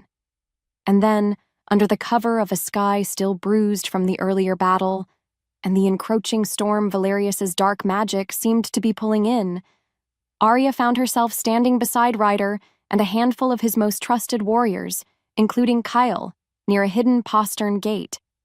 Elias, pale but stabilized by Aria's light and the frantic work of the remaining healers, had pressed a small, intricately carved wooden token into her hand. Elias, voice a weak rasp. "Your mother left this for you, child," she said. "It would guide your light when all other paths were lost." More importantly, it pulsed with a faint, familiar warmth, the same thrum she'd felt from the Moonpetal. Another piece of her mother, another whisper from the past, an open loop tightening, perhaps, or a new one just beginning. As the wind shifted, carrying the distant, chilling howls of Valerius's corrupted wolves and the stench of his encroaching dark magic, Aria clutched the token. Her instincts surged. This was it, the journey to the Blighted Peaks, a place Elias had described as a wound in the world, a nexus of corrupted energies where Valerius would undoubtedly feel most powerful. She didn't know what scared her more, the thought of facing Valerius, or the terrifying uncertainty of wielding a power she barely understood, a light that had flared so briefly, so unexpectedly. Could she do it again?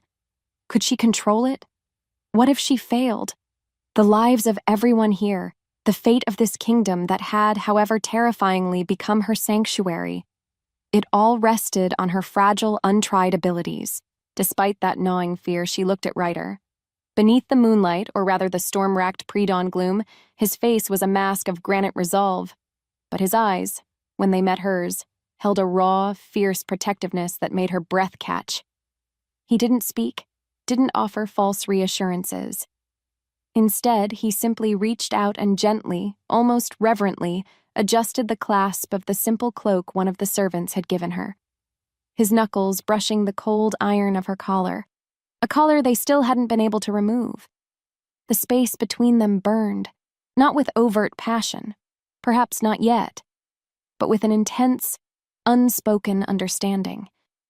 He was entrusting her with this desperate gambit, and she was entrusting him with her life, a life that suddenly felt both terrifyingly significant and achingly, horribly fragile. Because of that, a new, strange kind of courage, cold and sharp as the mountain air, began to settle in her heart. Without another word, Ryder gave a curt nod to Kale. And then, the small party slipped through the postern gate, melting into the shadows of the storm-lashed mountains like ghosts. With every step he took, or rather, with every step they took away from the relative safety of Skyfang and deeper into enemy-held territory, the air grew colder, the sense of Valerius's oppressive magic more pronounced. While her pulse raced, Aria focused on the small, warm token in her hand, on the fragmented memories of her mother's love, on the desperate hope that she could somehow be more than the broken, silenced Omega she had always believed herself to be. Truth be told, this wasn't just a journey to confront a tyrant, it was a journey into the heart of her own hidden self, a journey to reclaim a stolen legacy. So, as they navigated treacherous, ice-slicked paths, the wind tearing at them, Ryder always near, a silent, powerful shield against the elements and the unseen threats that surely lurked in the shadows, Aria felt a subtle shift. Her wolf pressed forward, or rather, that inner core of Luminaris light, that spark her mother had so desperately tried to protect. It seemed to pulse in time with the ancient magic of the mountains themselves, drawing strength from the storm, from the very earth beneath their feet. As if the forest watched, she felt a connection to it, a sense of belonging she'd never known. Maybe it was fate, this final, terrifying push towards the blighted peaks, towards Valerius, towards an uncertain destiny. It felt less like an execution, and more like a homecoming. A terrifying, perilous homecoming, yes, but a homecoming nonetheless, to the truth of who and what she was meant to be. The tension was a living thing now, coiling tighter with every passing hour, the silence between them pregnant with unspoken fears, and a shared, desperate resolve. The blighted peaks rose before them, a jagged black wound against the bruised, storm-racked sky, a place where the very air felt thin and poisoned. And then, Ryder smelled it, the overwhelming stench of Valerius's dark magic, a cloying miasma of decay and corrupted power that made his wolf snarl deep in his chest. Beside him, Aria clutched the small wooden token Elias had given her, her knuckles white. But her eyes, gods, her eyes, they held a new, fragile light, a terrifying resolve that both awed him, and squeezed his heart with a fear so sharp it almost stole his breath, for what she was about to face. Because of that, his own determination solidified, unyielding iron. He would protect her, or die trying. He would. As if fate demanded it, they reached the ritual site, a desecrated circle of ancient rune-etched stones atop the highest, most desolate crag. Just as Valerius began his vile incantation, the Chancellor stood before a pulsating orb of shadow, his arms raised, his voice a sibilant, venomous chant that grated on Ryder's very soul. Around him, a handful of his most powerful, dark-eyed enforcers stood guard, their expressions rapt, hungry. More importantly, Aria gasped, her hand flying to her collar, which pulsed with a sickly, answering light, trying to draw her forward. Her breath caught. Aria, a fierce whisper Ryder barely heard. He's pulling at it. Her voice, laced with a new defiant anger he'd never heard before. Without another word, Ryder gave the signal. Kyle and his warriors, they erupted from the shadows, a blur of western mountain fury, engaging the enforcers in a desperate, brutal clash. At the same time, Ryder surged towards Valerius, his greatsword a silver promise of retribution. But then, the Chancellor merely smiled, a cold, reptilian twisting of his lips, Valerius hissing with triumph. "You are too late, Alpha King. The Luminaris, she will fuel a new age." As the wind shifted, carrying the screams of battle and the crackle of dark energy, Aria stumbled forward, not towards Valerius but into the center of the corrupted circle. Her body moved on instinct.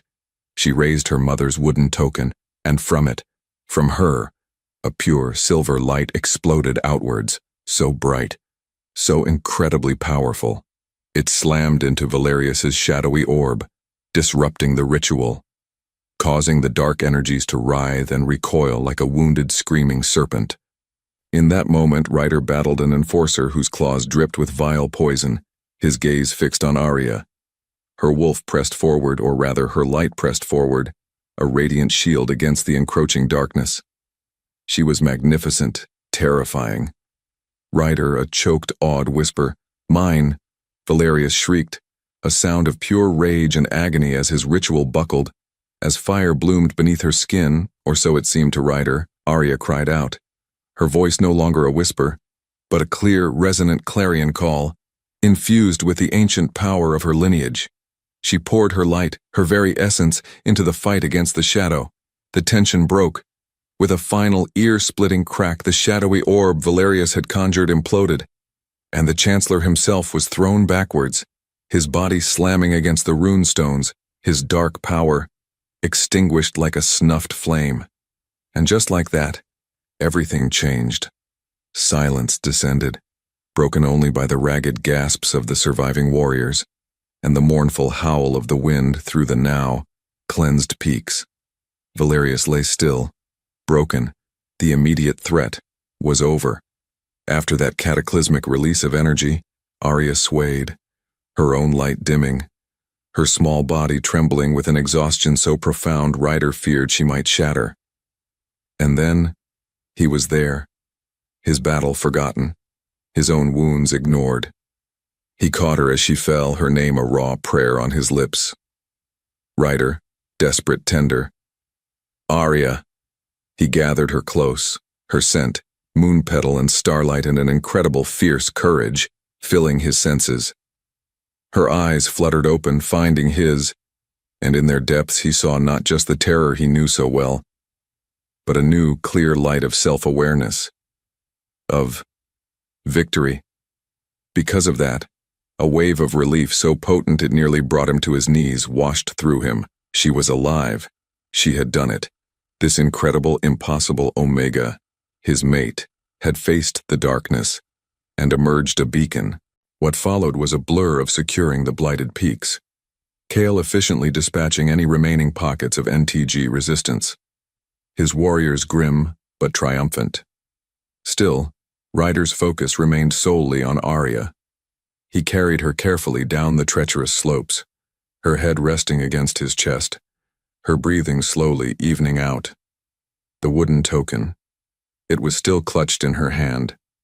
More importantly, as he looked at it, he noticed that the intricate carvings seemed to glow faintly with the same silver light Aria had wielded.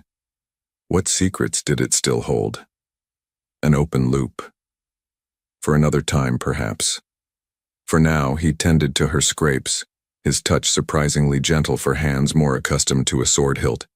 He saw the raw chafe marks from her collar, now inert, its dark magic shattered by her own. The urge to rip it from her neck was overwhelming. But then he knew, even in its quiescence, it might still be tied to her in ways he didn't understand. That would have to wait. For the Citadel, for the healers, for Elias's wisdom. A sharp pang of grief, if the old wolf still lived. Elias. By the time they returned to Skyfang, battered but victorious, a fragile dawn was breaking, painting the snow-capped peaks with hues of rose and gold. The air thickened with the scent of relief, and the murmurs of his people as they saw their king return, not just with victory, but with the Omega who had, by all accounts from the surviving warriors, turned the tide. He felt it, clear as day, the shift in their regard for her, from suspicion to awe, to a dawning, profound respect. As if the world narrowed, he carried her through the throngs directly to her chambers. The healers, those who remained, already waiting, their faces etched with worry, and a new profound respect for Aria. Truth be told, the fight was far from over. The NTG was a hydra. Valerius was but one head. But today they had won. And Aria, his brave, luminous mate, was safe. For now, in the quiet that followed the healer's ministrations, Aria cleaned, her minor wounds tended, now sleeping deeply in the comfort of fresh furs, The cursed collar still an ugly scar against her throat but no longer pulsing with dark energy, Rhyder finally allowed himself to confront his own grief. And then Cale entered, his face grim. Cale, voice low. Elias. He holds on, my king. Barely. He asks for her. For Aria. Ryder's heart skipped. Elias lived. Without another word, he went to the old scholar's side. Elias's breathing was shallow, his skin like old parchment, but his eyes, when they opened, were clear. Elias, a weak rasp. The light. Child. He rasped, his gaze flicking towards where Aria slept. She saved me. Saved us all. Ryder's chest ached. Rhyder, voice thick with emotion. Rest now, old friend. You did well, to guide her. Elias gave a faint, weary smile. It was her mother's light, shining through. The token. It will show her the way, when she is ready. His eyes closed again. Another open loop. The token's full purpose. Her mother's legacy. Soon after, with Elias resting and Aria still lost in an exhausted healing sleep, Rhyder stood on the battlements, watching the sun fully crest the mountains. The wind carried his name, or perhaps it was hers, a whisper of new beginnings. The victory was real, but the cost had been high. So many of his warriors had fallen. The NTG's network. It was vast. Valerius's demise would throw it into chaos, yes, but new heads would rise. Despite that, for the first time in what felt like an eternity, hope. It felt tangible. Not just a desperate prayer. Because of Aria. Because of the incredible, impossible light she carried within her. He knew, deep down, their journey was far from over. Removing her collar safely, helping her understand and control her Luminaris gifts, rebuilding trust among the packs, hunting down the remnants of Valerius's evil.